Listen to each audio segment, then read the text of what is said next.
Nagmamalasakit, nagseserbisyo, Ninya Corpus. Serbisyo agad, serbisyong sagad. Nagseserbisyo, Ninya Corpus. Tuwing umaga, dito lamang sa DZMM Radio Patrol 630 at DZMM Teleradyo.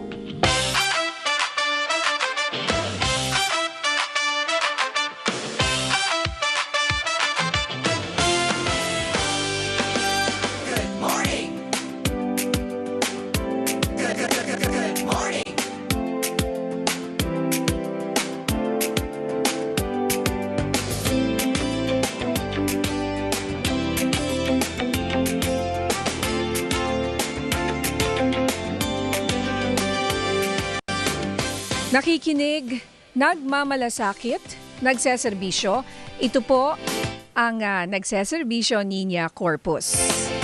At ngayon po ay Wednesday, August 19, 2026. Nasa kalagitnaan na po tayo ng linggong ito. Pero nako, napakarami na pong nangyayari. So, marami po tayong i-discuss ngayong umaga na may kinalaman po sa nangyari dyan sa Ateneo de Zamboanga. Pero bago yan, batiin ko muna ng Naimbag Abigat, ang aking ading. Naimbag Abigat. Kundi, hello, ading. Hi, hello, and good morning. Naimbag Abigat, Manang Ninya, Mix Busos po. Dito po sa DZMM, it is August 19, 2026. It is a Wednesday today. Kaya sana po tayo is safe sa ating mga travel, sa ating mga biyahe. Karamihan po ngayon at sa Metro Manila, wala pong pasok. Kaya ang dali po ng trapiko kahit actually nakita ko nga kanina, orange to red rainfall warning at least dito po sa Metro Manila, sana po wala namang baha. Maging safe po tayo sa ating mga paroroonan. Oo, alam mo ba kagabi, nagising ako ayoko nang tingnan yung oras parang twice dahil sa parang kalagitnaan. Hindi ko alam kung anong oras, ang lakas ng ulan. Malakas ang ulan. Tapos madaling araw, malakas rin yung ulan. Mahangin Oo, mahangin. so sabi ko, naku, eto na naman tayo. Buti na lang tumigil, ano? Yes. Kasi kung nagtuloy-tuloy yun. Kanina umaga din Ganun din Oo. Pabugso-bugso. Buti na lang, pabugso-bugso partner. Kasi ibang usapan kapag tuloy-tuloy yan. At kahapon nga nakausap nga namin yung Pag-asa. Di ba may kausap tayo nung mas maaga? Yes. Na kesyo raw, sinabi nung taga-Pag-asa na babagal or mawawala ng bahagya yung pag-ulan ngayon sa Parang mga break. darating na araw. Kaso yung in-interview naman namin kagabi sa Arangkada Balita, sinabi naman yan na yung ang bagyong Neneng na hindi naman daw magla-landfall pero hihilain na naman niya yung habagat. Kaya Yes. expect yung mga pag-ulan sa mga susunod na araw. Yun na nga. Kaya kailangan talagang paghandaan itong August, no? Talagang dire-diretso wala na. Parang naarawan lang tayo ng isang araw nung Sunday. Oo. Tapos dire-diretso uli yung pag-ulan. At ngayong araw nga po, dito sa Quezon City ay Quezon City Day, Oo. partner. So walang pasok Yes. sa mga eskwelahan. Well, at least paki-update na lang at least itong sa update ng Pag-asa. As of 10 PM kagabi, 3 yung binabantayan Yung tropical depression dito po sa may west, kumbaga 520 kilometers west of Calayan, Cagayan. Ito yung binabantayan natin. Tropical depression Neneng, dyan naman sa 775 kilometers east of extreme northern Luzon. At isang tropical depression po 3,155 kilometers east of northeastern Mindanao. So kumbaga, Parang tatlo sila iba-iba. Nakaabang all Abangers. directions. Oo. Kaya, kailangan talaga yung mga kailangang lumikas po at kung sinabihan kayong lumikas na, ay mas mabuti na po na lumikas na po tayo habang maaga pa. Opo. Kesa mauwi po sa trahedya. So, ayan po, makinig po tayo sa ating mga authorities tungkol dyan. Well, partner, ngayong umaga nga, ayoko na rin sana pag-usapan dahil nakaka-depress, nakaka-stress, distress rin, lalo na sa mga magulang katulad mo at katulad ko. Doon sa balita nga kahapon. Nakakapanlumo, nakakapanghina, at wala akong words, 'di ba? Parang Oo. ang hirap i-describe 'yung nangyari na parang talagang kakaiba na hindi naman talaga nangyayari sa ating bansa dati. Mm. Ngayon, nagkaroon na tayo ng 2 insidente ng school shootings. So, ngayon naman sa isang private school. Alam mo yung school ng anak ko nga, na Jesuit school din, naglabas na kahapon agad-agad ng letter sa mga magulang para syempre sabihin na i-acknowledge yung nangyari kahapon sa isang Jesuit school rin like Ateneo, no? De Zamboanga. At sinabi, pinaalalahanan yung mga magulang partner na bantayan, na ito ay dapat sabay-sabay natin bantayan yung ating mga anak. Hindi lang yung school yung may responsibility, kundi kayong mga magulang, yung buong komunidad. At para di natin alam kasi whether nag-aaral ka sa public or private school partner, parang pwede itong mangyari kahit saan. And that, at the same time, no, lahat po tayo, kumbaga, whole of nation approach na siya. Magulang, estudyante, guro, environment, komunidad. Pero at the end of the day, hindi naman din tayo psychic, 'di ba? Hindi ko alam kung anong nasa isip mo, Ate Nina. Hindi mo rin alam kung anong nasa isip ko. We can only do our best, 'di ba? To nurture, kumbaga, para mas palaguin ang magandang environment ang isang pag-iisip at isang paniniwala ng isang individual. Oo, alam totoo, partner. You will never know the time or day rin talaga. You can only hope and pray for the best. Kaya at hindi ka mayat-maya rin, yung paalala. Hindi ka rin pwede mag-generalize. No, hindi ibig sabihin porket introvert, extrovert, nabubuli, quote-unquote, Hindi ito na lahat po yung mga ganon. conclusion sa mga Oo. bata. Hindi po ganon. Oo. Pero yun nga, kailangan nga raw paalala ulit sa mga magulang, kilalanin yung mga anak natin, kausapin, communication is key. Na alam ko mahirap, lalo na kung teenagers yung anak mo. Yung age na may teen na yung kanilang, kunyari, from 13, the moment mag-13 sila, and above, 'di ba? Or Yes. even 10, 11 nga Oo. Nag-iiba na sila partner, mas close na sila sa mga kaibigan nila kaysa sa iyo. Oo. So kumbaga parang magugulat ka na lang. 'Di ba, correct me if I'm wrong, sa mga magulang na may anak na biglang nag-teen, biglang or pre-teen. Na iba. Nag-iba sila partner. Naiba. And parang ka-questionin mo sa sarili mo bilang magulang, ako ba? Oo. Ako ba yung may problema? Pero kung titingnan mo naman, kung nagbabasa ka, nagre-research ka, sasabihin sa'yo, that's a normal behavior ng isang growing child. Na dadating yung panahon na magiging mas close sila sa kaibigan nila during their teen years. And then, as they get much older, kumbaga parang college, ganyan, medyo babalik rin sila sa'yo. Oo. So, kumbaga parang yun yung phases, yes. Isa pang usapin, big conversation ngayon, technology, 'di ba? Nakasasama ba talaga ang current technology, ang AI, ang access to networks, 'di ba? Video games, isa na diyan. Yung mga different apps, na communication apps, conclusive ba 'yan, 'di ba? Yun ba talaga ang main reason kung bakit nag-groom? Kasi, di ba, it's all over the world na maaari yung mga nakikilala ng mga bata online, nag-groom sila ng mga masasamang loob para gawin itong mga masasamang gawain na ito. Yun na nga. Oo. Kaya yung ating kumbaga kalaban ay ang hirap kasi online siya. Hindi mo makita. Oo. Hindi mo makita. Tsaka kadalasan di mo alam na meron na palang pinagdaraanan or may kausap na yung anak mo. Ito nga yung first time ko nga narinig last time. Remember, we had a psychiatrist after nga the Tacloban school shooting. Kasi nga, bago sa ating bansa sa Pilipinas, sa isang developing country katulad natin, parang hindi natin naririnig to usually sa mga mayayamang bansa like the United States or minsan meron sa Europe. Yung may mga gun access laws. Yes. Oo. But, di ba, we heard yung tawag na NVE, yung Nihilistic Violent Extremism, NVE. Ano naman yun? Yung sinabi nung psychiatrist natin na isa siyang emerging na global phenomenon. Yesterday, we heard actually Senator Risa Hontiveros mention it. Naglabas kasi siya ng statement, parang nag-vlog ata siya or nag-video. Meron itong NVE na to ay isang nagiging phenomenon po sa buong mundo kung saan yung mga online network nga raw nag-groom at nagra-radicalize ng mga, as you said, vulnerable na mga individual. So they identify yung mga bata na, for example, the fact na nasa gore box ka, or meron ka ng parang isa kang risky. Meron kang at risk individual. Red flag 'yun. Bakit mo nilalaro 'yan? Kasi ibig sabihin napaka-violent mo, baka meron kang tendency Oo, na maging violent. Oo, pero kasi nga, siguro yung the advent of yung mga modern games ngayon, meron na kasing communication.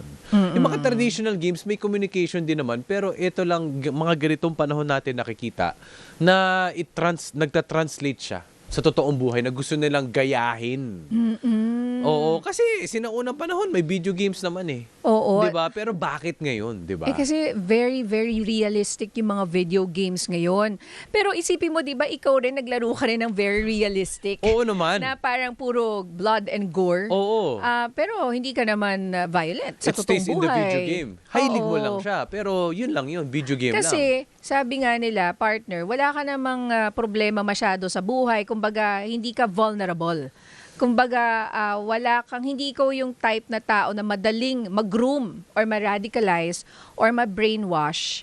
Because probably of how you grew up, your values, etc. And yung hindi ka, pwede ka rin vulnerable kung ikaw ay, sabihin na nating outcast or nabubuli. Wala kang masyadong kaibigan. Di ba yung mga ganon? Pwede. I mean, more or less. Or, Baka hindi hindi po pero ganon. yun yung mga May kailangan mga mo bantayan. Oo, or may pressure. Or baka yun din yung mga tina-target ng mga groomer. Gusto nga nila yun. Pinoprofile Alam nila. na nila, kakausapin ka na nila. Yes. Tapos ililipat na yung conversation ninyo from Gorebox, for example, dahil band na nga, or Roblox, for example, ililipat na nila sa example sa Discord. Yan. At doon na kayo mag-uusap. Ayun na, At doon ka na niya platform. i-groom. Tapos Oo. ang pwede pang gawin sa'yo, partner, i-blackmail ka. So, kukunin yung trust mo. Bata ka, hindi ka pa naman talaga, di ba? Wala ka pa namang...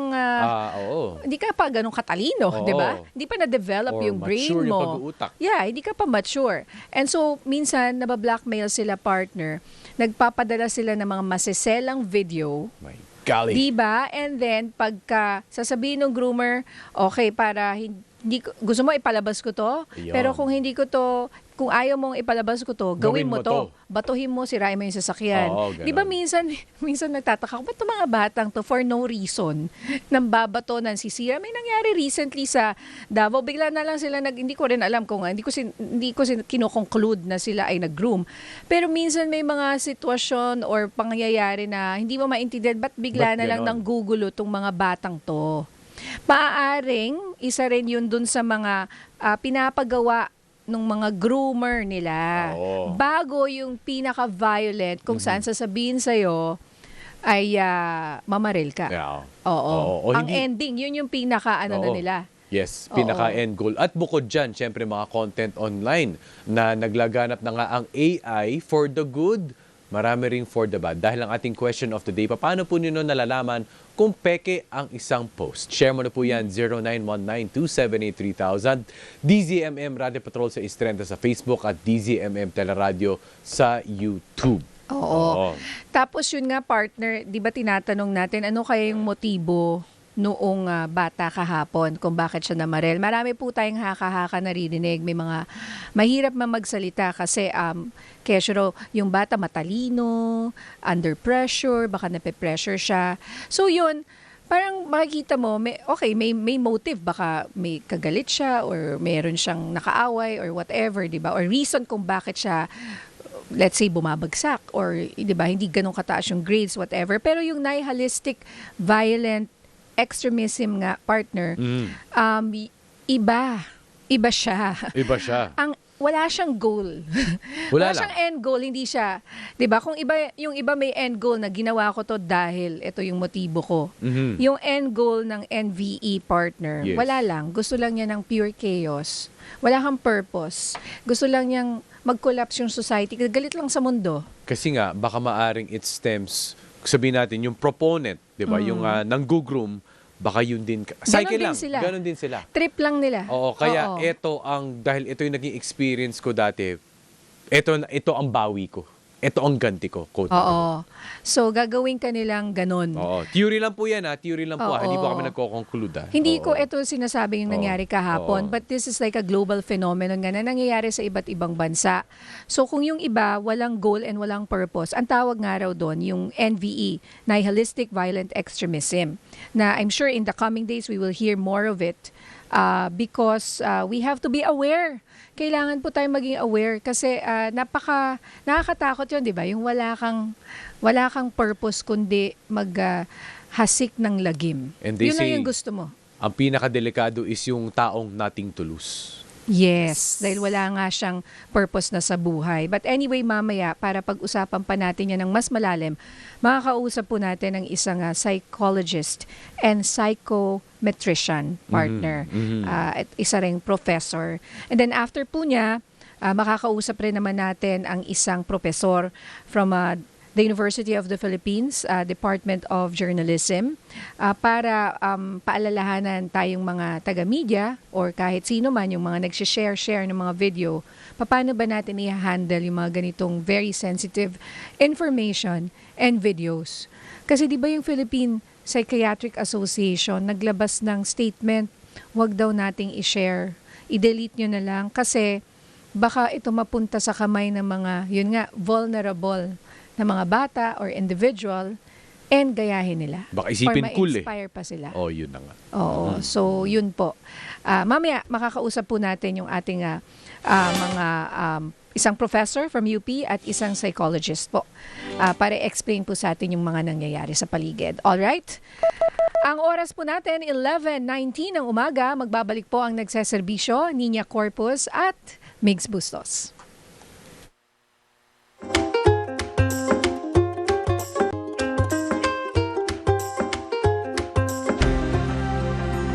Magbabalik ang nagseserbisyo Linya Corpus sa DZMM Radio Patrol 630.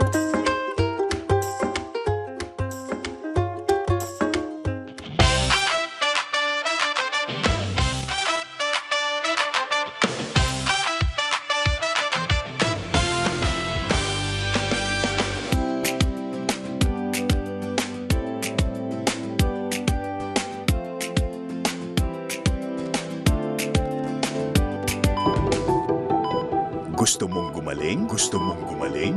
Sundin ang payo ni Dr. Serbisyo. Alright, makakasama po natin ngayong umaga. Siya po ay isang psychologist and psychometrician, si Professor Justine or Professor Ray Nahodera Chavez. At siya rin po ay isang doktor. Alright, tanong natin kung Doctor of Medicine or Psychology. Magandang umaga, Professor Justine. Magandang umaga po, Miss Nina and Sir Migs. Maulang umaga po. Opo. Sa ating lahat. Well, Opo. Prof, tama ba? Doctor of Psychology or Medicine or ano po? Doctor of Psychology po, pero pag-graduate na rin po. This upcoming semester, Miss Nina. Ayun, okay. Yeah. Kaya Dr. Serbisyo Yes segment po ito. Alright, ano po ang muna yung psychometrician? Kasi kayo po ay isang psychologist and isang psychometrician. Ang differences po ng psychologist at psychometrician, Miss Nina, when you say psychologist, we do the therapy sessions, we do the diagnosis, pero on the end of psychometrician po, sila po ang gumagawa ng testing process before we can confirm yung mga results po. Kumbaga po parang nurse and doctors po. That's the big difference. Parang ganun po. Okay. So, unahin po natin itong ang nangyaring trahedya sa Ateneo de Zamboanga kung saan malaking usapin po ngayon yung kaligtasan ng ating mga estudyante at mental health. Hindi lang ng mga estudyante ng kundi yung buong komunidad or let's say buong bansa dahil marami po sa atin nang hindi makatulog dahil nga sa mga nangyari kahapon dyan sa Zamboanga. So, paano po yan bilang isang psychologist? Para po sa inyo, ano po ba ang karaniwang nagtutulak sa isang bata o estudyante para gumawa ng ganitong klase ng karahasan? I mean, this is very rare and kumbaga this is only the second shooting incident, no? Hopefully the last. That we've heard in our country po. Yan po. Actually po, Miss Nina and Sir Megs, actually po kung titignan po natin yung case itself, hindi po natin kasi pwedeng i-conclude agad that there's a specific reason. Kumbaga po, maraming possible reasons. Possible, it comes from the family, yung violence. Pangalawa, it can be the possibilities of bullying. May nakikita rin po akong possible of harassment as well, sexual harassment. So, there's a multiple possibilities po. And usually po, if you'll be looking at the case itself lang po, solely, possible po yung bata is very emotionally distressed Saka po yung angerness niya, yung aggressive behavior, napakataas po kasi kung titignan po natin yung pinaka-live stream po ng video, para ka po nasa video game, kumbaga. Kaya po yung way of, lalo po yung paghawak ng baril, even, it's very alarming kasi po hindi po magiging ganun yung way of handling of the gun itself. Kasi kung wala pong proper exposure dun sa pinaka-violence. Kaya po very alarming kasi po parang merong fascination po or meron siyang fascination dun sa weapon eh. Kasi po kayang-kaya niya magpalit agad ng guns in just a few seconds eh. Kaya po kailangan makita natin yung possible exposure hindi lang po sa external, sa labas, but also in the home, sa bahay. Kaya kailangan po magkaroon ng proper na linaw. Ano po bang main reason bakit nagkaroon ng ganong development dun sa bata? Paano po siya na-expose? Paano niyo po naintindihan yung tamang paggamit ng baril? I mean, yung maling Yes. paggamit ng baril. Sorry po. Yeah. So ngayon, Prof, while investigation is still underway at syempre hindi pa tayo makapag-conclude ng any cause kung bakit ganito, from a psychology perspective, sa ganitong klaseng usapin, posible bang hilig lang? Sabihin natin, in theory, walang influence, walang hindi na bully, hindi na harass, etc. Posible bang hilig lang? And yung hilig lang na yun, bakit siya nagta-translate into real life? Actually po, sir, when we say hilig, it's being developed eh. So, sabihin po, wala po kasing batang na-develop na violent. Wala pong batang na-develop na hilig agad ang paggamit ng baril. Kasi po, ang hobbies natin is brought by exposure. Nakita po kasi natin sa ating parents, sa family members, or even around us. Kaya po tayo naging interested. Kaya po yung hilig, possible, talaga pong malaki ang possibilities nun, sir, na talaga nakita niya sa either other family members, parents, or anyone po na malapit sa kanya. Kaya po yung hilig na term can be a risk term na dahil po na-expose po talaga siya, Sir Meg. So, Opo. it can be a theory as well with some perspective. Kung sa mga typical lang po na ginagawa natin as Filipino, pwede po dahil generational habits naman yan eh. Pero yung way of using the gun Yes. can not be a term po, ang hilig po. So Parang Prof ngayon in 2026 what changed? Kasi hindi naman ngayon lang nagkaroon ng video games at least, 'di ba? Hindi naman tayo nagkaroon ng exposure sa mga action films. I mean, matagal na 'yan, dekada na 'yan. Pero ngayon lang natin siya nakikita na Translate sa nagtatranslate totoong sa totoong buhay. buhay. Kasi exposed rin naman tayo Migs, dun sa Yeah. mga nilalaro mo dati na mga, ano nga bang tawag dyan? Iba-iba, mga first person, mga shooter, Counter-Strike. Counter-Strike, diba? for example, Oo. di ba? Mga Pero ganon. hindi ka naman ginawa, di mo naman, oo. O kaya mga action films, 'di ba? Na may Grabe mga nga yung mga action, yung artista na yon, sino nga ba yun? Oo, Si- marami. Keanu Reeves, Keanu yung movie Reeves, niya. 'di ba? Oh, 'di Di ba? ba? Pero Na hindi puro naman patayan. hindi Di ba? naman siya napupunta sa actual na pasensya na sa term sa patayan, 'di ba? Ngayon, Prof, what changed behaviorally? Actually po, like the big difference pa kasi po yung question can be also a question of what is the big difference ng ating generation from before to today. Kita po natin siguro po yung way of management, lalo po yung understanding na yung violence can be done basically po yung typical lang, halimbawa nag-aasaran po. Mas solusyonan po yan ng typical food. Pero ngayon po kasi talaga po when you say violence po lalo sa school, bullying, ang goal po ng mga bata ngayon talaga po makaganti. That's their main goal. Kaya po napakinggan ko po yung argument, so yung conversation nyo po kanina, talaga po yung mga bata ngayon, they have, there silang certain goal. Kumbaga po, their goal is to really have, yung goal nila minsan makasakit, maka-affect ng emotions and even physical reasons. Kaya po, that's the big difference. Ngayon, meron na pang certain goal. Dati parang nag-away tayo, mamaya bati na tayo. Ngayon, nag-away tayo, talagang mahaba ang talagang diskusyon, mahaba ang magiging arguments natin.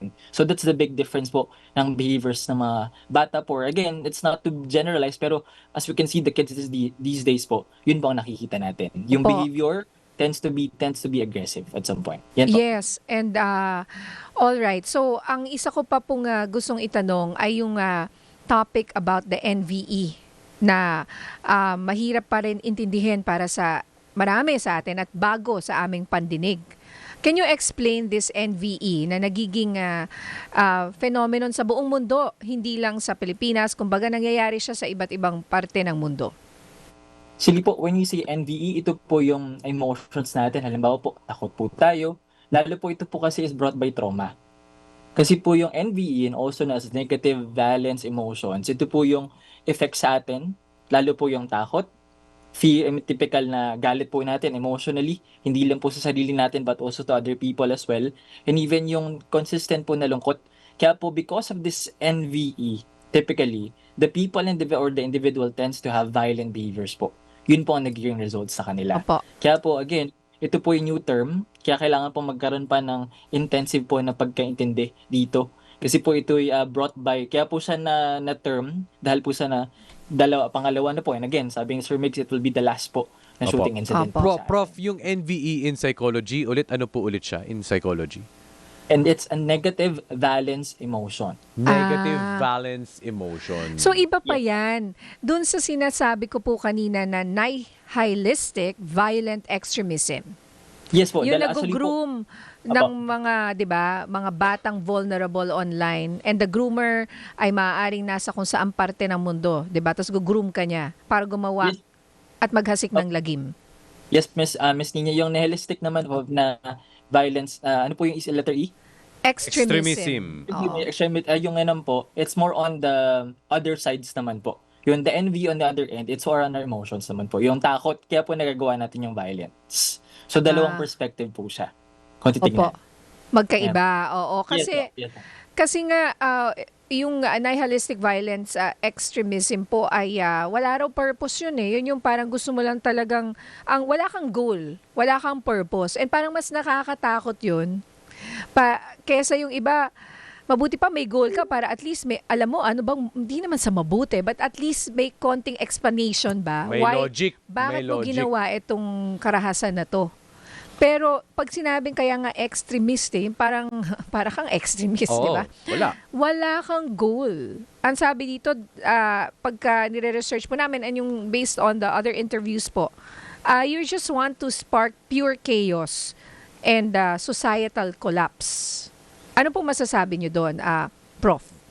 Actually po, yung societal collapse, meron nga rin po ako nabasa dahil daw po dito sa, yun po, tulad yan sa NVE, as well, emotionally speaking or extremity speaking po, ito daw po, meron daw po mga individuals who tends to talaga pumapasok sa mga Discord, sa mga games po, just to do the grooming, tapos meron po silang mga papagawang behaviors. Sabi niyo po kanina, Miss Nina, meron pong iba, nagbabato ng sasakyan, so Iba-iba. Iba-iba po, where it's quite alarming kasi po ito po yung talagang ways nila to do the societal collapse. Kaya po very alarming. Kaya po talagang kailangan magkaroon ng proper interventions lang po. Hindi lang po sa bahay but also in school as well. Lalo po magkaroon ng strong bind, lalo po strong intervention po sa mga guidance counselors natin. Even psychologists po, like us, kailangan po magkaroon ng proper and immediate psychological first aid po para po sa mga... Kaya yung news yesterday, actually, yung mga nambato na parang 5 bata may dumaan lang na sasakyan, parang gusto kong imbestigahan pa yun na mas malalim dahil walang reason kung ba't nila ginawa yun. Parang out of the blue, Mitya yun eh. basta na lang sila nagkokos ng ganun nga, chaos at walang reason ng gugulo at naninira ng mga public property, yung mga ganon. Pwede rin naman sa mga gang, pwedeng para makasali. Minsan, ano rin yan Initiation, right? Initiation, oo. Oo. Pero pwede rin siyang initiation doon sa loob ng Pwede rin. NVE na Oo. sinasabi natin. Yung groomer mo, pinapagawa sa'yo yun. Tapos yung iba naman, pinapagawa yun dahil binablackmail. Yun na nga. Kahit ayaw gawin ng bata, pero Kailangan meron na niyang siyang, gawin, kunyari, quote-unquote. masiselan na litrato or whatever, so mapipilitan siyang gawin. Unang-una mga kids, huwag kayong magpadala ng masiselang litrato Unang-una, Actually, hindi paalala lang kids, pati lahat adults. pati adults Wala, Pati mga wag po. Wag po, wag mga yung nasa pagkakatiwalaan yan. Yung mga dapat mature na. Oo, wag. Never, ever. Babalikan kayo. Oo, tama. Oo. Ay, yung mga naka-catfish, wag po. Anyway. Okay, ibang usapan Ibang na rin yan, usapan. pero- Hindi, totoo Oo. naman eh. Hindi, Pero kasi, totoo, it can be part of it. Can be part Diba? of it, oo. Opo. So, kailangan mapagsabihan ngayon, Prof. Justin, yung mga bata dahil nabablackmail sila. Oo, wag nila ilagay yung sarili nila na mako-compromise sila. Di ba, Prof? Yes po, Miss Tina and Sir Mark, kasi po kapag talaga na-compromise na yung personal life natin brought by that one picture, masisira na po talaga ang buhay natin. Kaya po kailangan yung mga parents po talaga, kailangan kahit paano po yung usage of social media, uses of this kind of application, meron din po tayong control Yes, It's yes. not being, parang hindi naman po sa sinasakal natin yung bata. It's more on kailangan po kasi, kailangan po natin ng proper control or proper intervention po, especially these days. Po. Kailangan po natin. Apo. Opo, well, syempre po dahil po sa usapin pong ito, no, kung sakasakali lang po, nakakailanganin po natin ang tulong ng NCMH. Ito po ang kanilang crisis hotline, 1553 or 1-800-1888-1553 para po sa kanilang mobile numbers 0919-057-1553 or 0917-899-8727, 0966-351-4518. Yan po ang National Center for Mental Health. Ayan. Prof, matanong ko lang, Prof, no? Of course, we talk about the kids, di ba? We talk about yung environment ng mga bata. Pero sa mga magulang din po, ay tayo, mga magulang, mga in the family, baka naman mamaya, we live in fear.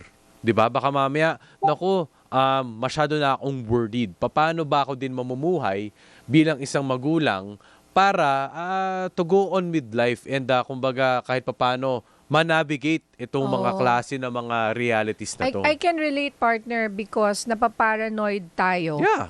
Prof. Justin, parang ngayon gusto kong bumalik sa eskwelahan ng anak ko para tingnan ko meron bang metal detector dito. 'Di ba? Paano ba yung security measures? Ano ba yung ginagawa ng schools para ma-ensure gagawin nila yung lahat para hindi mangyari yung ganitong klase ng karahasan, Prof. Justin? Actually po, dahil po sa mga bata ngayon, unang-una po, kung if you want to observe the kids, so unang-una po, Miss Tina and Sir Migs, kapag kakausapin niyo po yung bata, kasi syempre po, before we can feel relief, kailangan po ma-observe mo natin ang mga anak natin. And again, kapag kakausapin niyo po ang mga bata, if you want to confront them, wag niyo po silang kakausapin ng very direct, nakaharap po silang ganyan. Bakit? Kasi po, they feel that the parent itself can be also authoritative or at some point confrontational ang atake. Pero mahalaga po, kapag kausap natin ang mga bata, para at least kahit paano, we can also check them, especially their emotions. Kailangan po, katabi lang natin sila. Para kahit paano po, when you do want to check, para kahit paano, there's also relief sa atin, para hindi po rin tayo na-stress. Mas madali po kasing kausapin ng mga bata when you do talk to them on their side. Mas madali po. Uy, kamusta ka? Kamusta ka na? I mean, kamusta sa school, for example? Ayaw nila Kasi po- yan, po. Doc, Yes po. Prof. Sa totoo lang. Pag nakukulit. Kumusta ang school? Good. Okay lang. Apo. Di ba? Hindi yan sasagutin. Lalo na kung nag-eye-to-eye contact ka. That's Yes. why avoid eye-to-eye contact. Yes po, Miss Di ba, Nina. I learned that, alam mo, nag-uusap kami mga magulang, kaya maganda yung naglalakad kayo sa mall, bigla na siya nagkwento, nagda-drive ka, di ba, nagda-drive ka, katabi mo siya, napapakwento yung anak mo. Mga ganun ba, tama po kayo, hindi confrontational, no? Yes po.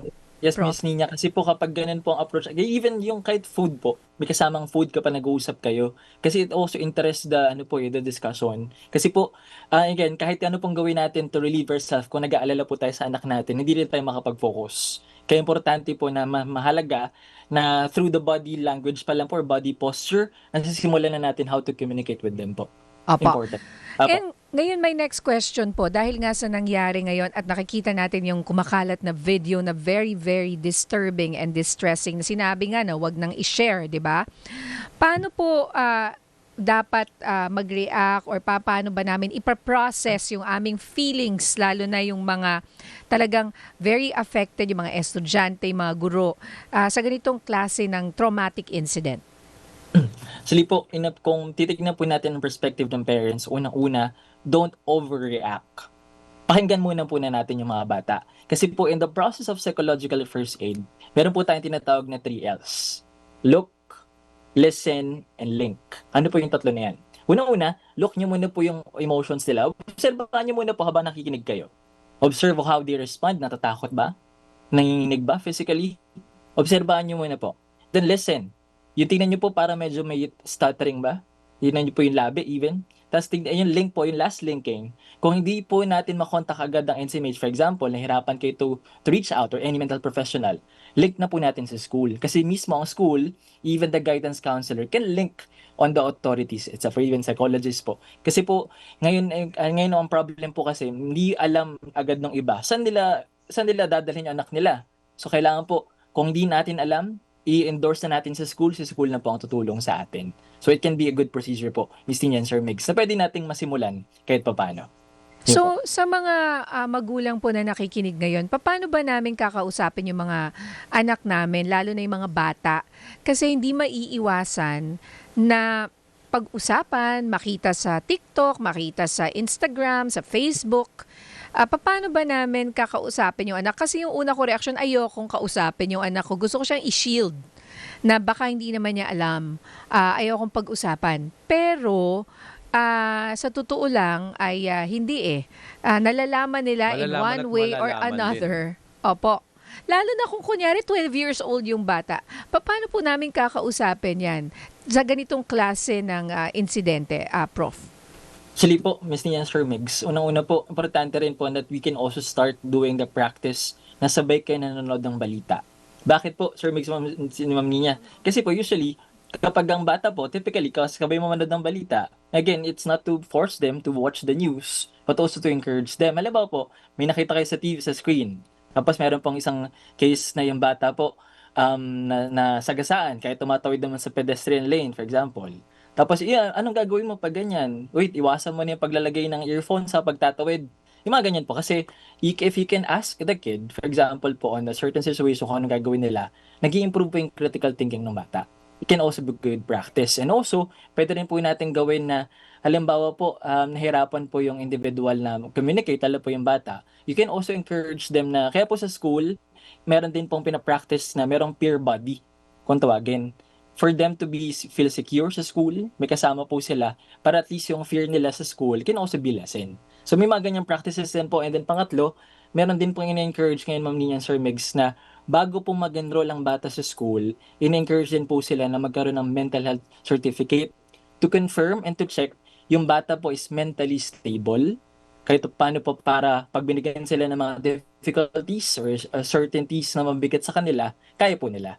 So, sana po magkaroon ng ganong exposures po yung mga bata these days. Ayan, Diba? pwedeng pag-isipan ng ating mga mambabatas na, di ba minsan bago ka pumasok sa eskwelahan, yung ibang school nagre-require na nagpa-check ka ba ng mata, di ba? Yung vision mo or kailangan nakabakuna ka, may bakuna ka nito. Ngayon, kailangan mo na ng mental health certificate. Oo. Hindi naman to discriminate, but at least para alam nung school authorities paano ka i-handle. Correct. Kasi some kids, iba yung pag-handle nila ng bullying or pressure kumpara sa iba. Meron talagang mas vulnerable eh. So minsan, hindi lang mga kaklase, even teachers. Oo. We've heard of stories na sila yung nambubuli sa mga estudyante nila. Or minsan di sila aware. Pero grabe yung grabe yung effect ng teacher sa estudyante. I'm sure iba sa inyo, makakalit, nag-uusap kami kahapon eh. Meron ka bang teacher na nakakatrauma? Minsan may ganun siguro, Oo. dapat yung teacher mag-isip-isip na rin kung Oo. paano sila mag-handle ng mga estudyante. Hindi ba, Prof. Justin? Yes po, Ma'am Nina, actually po, matatarin po yun, Sir Migs and Ma'am Nina, actually, importante po that we have a proper clearance po on this part kasi kung hindi po nagkakaroon ng clear interaction po ang both parents and also the school, nawawala din po ng guidance yung bata. Kaya kailangan po on the end of this kind of intervention, magkaroon ng digital and also mental health literacy po yung mga bata and even the parents. Kaya po importante rin po during the orientations, bago po mag-start ang school, magkaroon ng interventions po for both.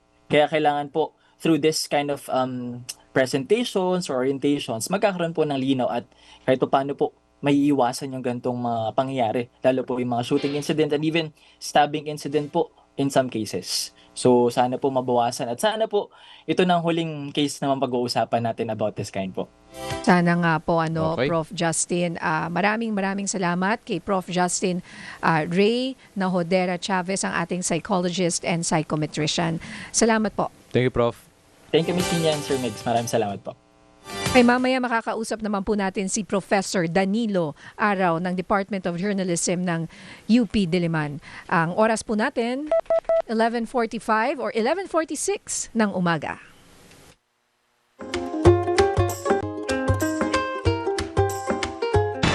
Magbabalik ang Nagseserbisyo Niña Corpus kasama si Migs Bustos. Bisita, upo po kayo. Ang ating KOTD Kaserbisyo of the Day. Ngayon naman po makakasama po natin ang ating professor from the Department of Journalism, University of the Philippines, Prof. Danilo Araw. Magandang umaga po sa inyo. Umaga Ninya at Migs. Salamat po sa imbitasyong ito. Morning, Prof. Okay. Good morning. Prof, tuwing may ganitong klase ng balita or breaking or sensitive news, ano po ba ang dapat unang gawin or isaisip ng publiko bago mag-click o mag-share online?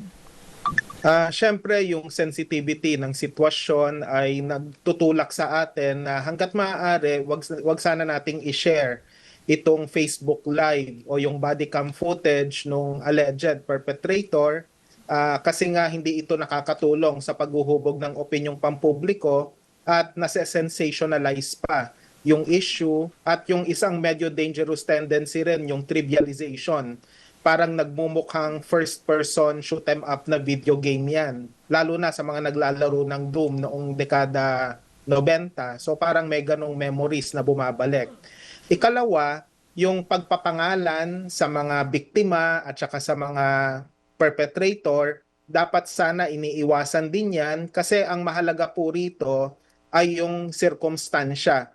O sa journalism, yung tinatawag natin na news value. Ano ba yung aral na dapat nating ikikintal sa isipan ng kabataan, lalo na sa mga menor de edad? Kasi iniiwasan natin dito yung tinatawag na copycat killings o yung copycat na tendensya na baka mamaya maulit at maulit ito hanggang sa naging walang katapusang resolusyon sa issue di umano ng cyberbullying. Kaya pakiusap natin sa content creators at saka kahit sa ilang news media organization, wag nang i-share yung footage na ito. Sana yung Facebook ay tanggalin na ng tuluyan yung footage na to sa kanyang plataforma. Tapos yung pag-uulat ay dapat mas nakasentro sa pagsasakonteksto, sa paghimay doon sa problema ng violence at saka yung kapabayaan, hindi lang ng magulang, kundi ng buong sistema na walang masyadong enabling environment para maagapan itong mga problemang ito at syempre yung pangkabuang pagkatuto rin sa K-12 program na talagang hindi kaengga-engganyo sa isang sitwasyon na among many other things masyadong maraming estudyante sa isang classroom. Kaya kahit yung guro overwhelmed sa iba't ibang aspekto ng kanyang trabaho at kahit yung guidance counselor ay natatambakan din ng sobrang maraming responsibilidad. Opo. Prof, of course, pagdating po sa pagbabalita sa journalism, no? Opo. This is still very much related sa mga netizens natin dahil gaano din po ka-importante ang accuracy over speed. Kasi kung gagamit po ako ng related situation nung nangyari po sa mga Ateneo players since nagkaroon nga po ng very long lull time, nag-speculate yung mga tao. Na ngayon, kung ano yung mga teorya ng mga netizen online, para siyang naging katotohanan. Yes. 'Di ba? Yun din Opo. ang paniniwala ng society kasi kung ano-ano din ang mga pinopost ng mga netizen.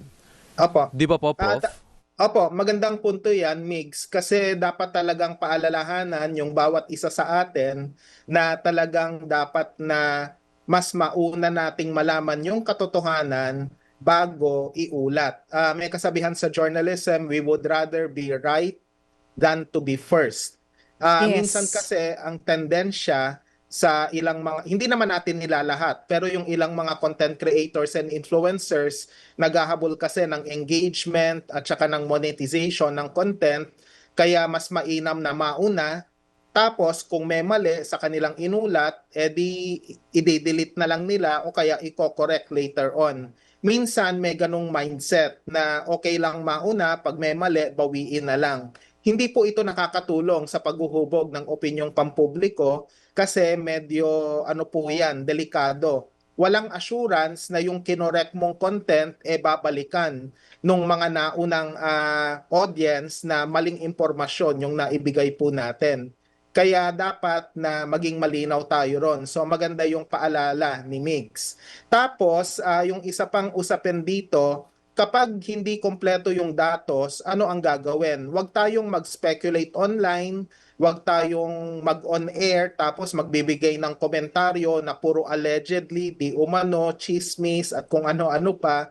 Dapat maghanap muna at mag-demand ng impormasyon mula sa mga kaukulang ahensya ng gobyerno o kaya kahit sa mismong institusyon na sangkot sa isang kontrobersya. Halimbawa, dun sa kaso ng mga basketball player, isa sa mga kahinaan sa crisis communication ng universidad na sangkot ay hindi agapan at hindi mabilis yung pagbibigay ng pahayag, kaya it gave room for various baseless speculations.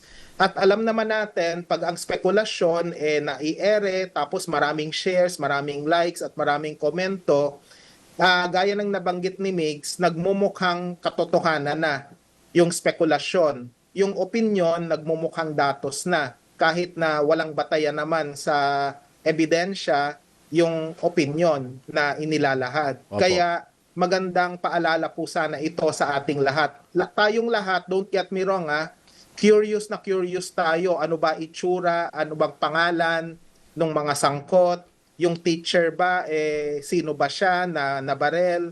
Yung mga yon, curious tayo Pero let us not let curiosity get the better of ourselves in the shaping po of public opinion. Opo. Prof, ngayon po, no, in line with I mentioned a while ago, syempre ang mga police investigations, hindi natin na Yes. pwedeng madaliin.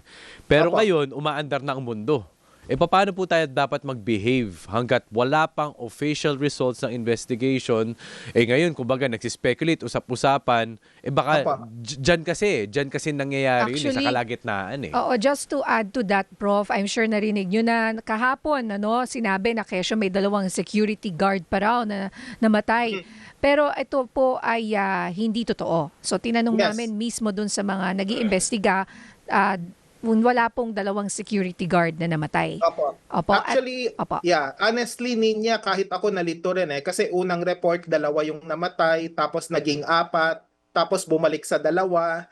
So, kahit ako, parang nire-reserve ko yung pagkokomento tungkol sa isyong ito. Una, dahil hindi naman talaga ako sangkot at taga Maynila naman tayo, sino ba tayo para magkomento. Kaya yung mga yon, dapat yung ganong behavior at ganong mindset sana yung kailangan.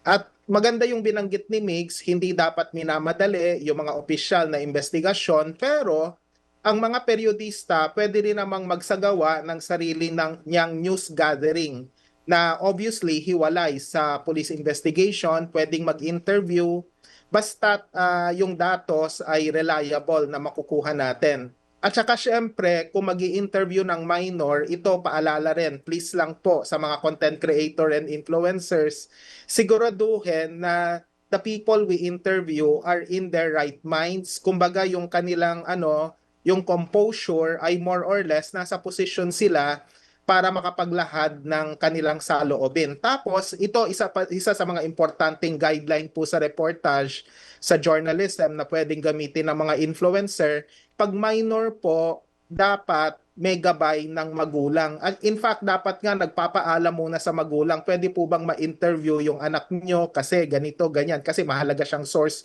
of information. So dapat nagagabayan po yan kasi hindi po pwede na basta-basta mo lang siya mai-interview. So yun yung mahalaga po. At pag ayaw ng magulang, kasi kailangang protektahan yung privacy or whatever other reason na ayaw ng magulang, igalang po natin yung ganong klaseng desisyon. Marami pang mapagkukunan ng impormasyon, pwedeng lumapit sa pulis, pwedeng lumapit sa administrasyon ng eskwelahang nasa kontrobersya, sangkot or involved sa kasalukuyang issue. So marami pang pwedeng mapagkunan bukod dun sa eyewitnesses na minors po. Alright. Nako, Prof, maraming salamat po once again sa inyong mga insights at talaga pong nakakatulong po yan lalong-lalo na sa amin dito sa media, no? Na maging maingat sa ating mga nire-report at wag natin tingnan ang sitwasyon na ito na yung violence lang Kumbaga, Opo. there's a bigger picture, 'di ba? Parang Tama. you should focus not just on the violence, but also siguro yung mental health crisis Yes, na nangyayari correct. ngayon and other factors na magandang i-report din natin para po sana makagawa ng mga magagandang desisyon yung ating mga otoridad, hindi ho ba? At mag-react ng tama sa ganitong klase ng sitwasyon. Prof, very Tama po quickly. kayo, Opo. kaya po yung basic talaga sa journalism, hindi lang factual accuracy, kundi contextual accuracy rin. In trying to make sense of the reality, iuugnay din natin yan sa iba pang problemang kinakaharap, halimbawa sa sistema ng edukasyon. Tama, mental health is one angle. The other angle is the lack of an enabling environment that is conducive to learning. Halimbawa, kapag kasiksikan yung sobrang daming estudyante sa isang classroom, natural, minsan may tensyon na mangyayari at minsan mangyayari nga na baka may away o alitan sa pagitan ng mga estudyante o kahit yung guro. Baka kinagagalitan din yung mga estudyante kasi hindi nakikinig sa sobrang dami nila. So may kaugnayan yun eh. At sa mga pampublikong paaralan, total budget deliberation din naman ngayon, magandang mapag-usapan din natin yung suportang nakukuha mula sa national government or even the local government hinggil sa budget sa edukasyon. Kasi kapag hindi maganda ang pasilidad sa pag-aaral, minsan yun din yung isa sa mga nagbubunsod sa mga problema. At yung mga masasamang balak ng ilang mga estudyante, pwedeng produkto ito ng bullying, pwedeng produkto ito ng iba pang mga nangyayari dahil nga sa lack of an enabling environment. Kaya mas mainam, hindi naman tayo nag-i-impose sa news media organizations or sa DZMM to be specific, pero yung pagpapalalim ng issue, yun yung mas mahalaga kesa po sa trivia at saka sa sensationalization. At saka utang na loob, wala pong kinalaman ang online games tulad ng Roblox dun po sa violent tendency ng mga estudyante. Nabuhay din po ako nung dekada 90 na napakaraming quote-unquote violent online games pero wala naman pong ganitong problema. Kaya po mas malalim po sana yung ating pagsusuri, hindi yung puro kababawan lang na iban na natin yung Roblox para wala ng school violence. Yung mga ganong diskurso, wala pong lugar sa periodismo kasi wala pong batayan yon. Opo. Naku, ang dami pa sanang pwedeng pag-usapan. Balik po kayo, Prof. Danilo Yes. Araw, dahil maganda po yung mga punto po ninyo, no? Mas palalimin pa natin ang usapan at mag-focus. Wag lang mag-focus dun sa violence part at yung mga madaling mag-conclude, nangyari to dahil ganyan. Ganun kasimple. Hindi ho ganun kasimple ang mga Tama po. bagay-bagay. Opo. Maraming salamat. Professor Danilo Araw, Department of Journalism, University of the Philippines. Yan po ang aking alma mater din, Prof. Yes. Maraming Nung matagal salamat, na. mabuhay. Maraming salamat. Uy, happy birthday sa aming technical director, Mary Panopio. At sa lahat ng nagba-birthday ngayon. Direk Ryan Odensial, hello and good morning. Susunod po, headline ngayon kasama sina Jeffrey Hernaez at Rica Lazo. Muli ako po si Mix Bustos, nagseserbisyo. Ito po si Nina Corpus, nagseserbisyo. Bye!